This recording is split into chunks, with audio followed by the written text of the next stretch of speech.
Gandang hali kabayan. Ito. Magluto tayo ng tinula po. Tanghali na rito. Alas 2 na. Yan po. Ito yung tinula natin po. Hindi papayang ginamit ko natin dito. At saka hindi ko na pinakita yung paano paggisa po. Luya lang naman to, saka bawang, sibuyas. Yun lang po naman halo rito. Paminta, ganyan. Halo kayong siling panigang kung wala kayong dahon. Yun lang po. Palambutin yung manok, igisa. Mayroong konting asin, paminta, konting syuga, patis. Yun lang po, kasimple, di ba, kaibigan? Sultuin yung mga 30 minutes siguro. Kung tuloy-tuloy, kung tuloy maganda yung apoy, yan. Tapos okay na po. Tanya po. Yan ang luya po, yung mahaba-habang nakikita nyo. Yan naman ang manok natin. Luto na to, alam ko eh. Pati yung gulay po nito patalo na eh. Yan po. Gambot na siya. Oh, yan. Good na yan, kaibigan. So, agree ba kayo na masarap ito kabayan ngayon? May sabaw tayo. Sipan natin.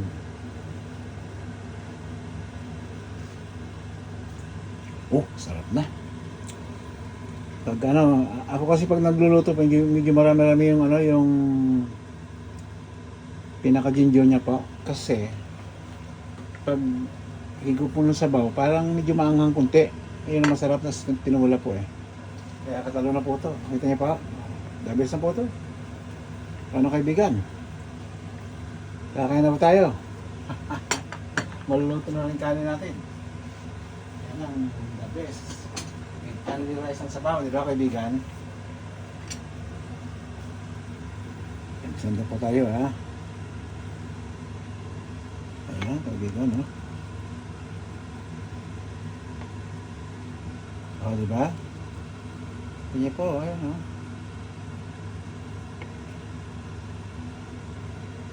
Ayan. Yung sabaw natin po, oh. Ah, di ba? Okay na po ito. Paginahin natin ng design.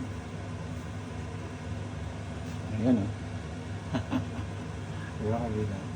Masarap na po ito. Paano kaibigan?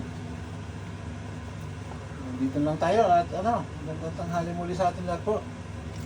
Ciao na po tayo. Ciao. Ayan. Nilagay ko ng green po, pinakahalo niya. Ayan. The best na ito kaibigan. Sabaw yung mga bagets, pati si Madam Beautiful.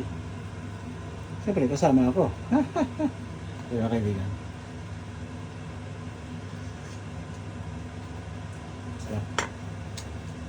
So, hanggang dito lang muli po kaibigan. Magandang tanghali muli sa atin lahat po.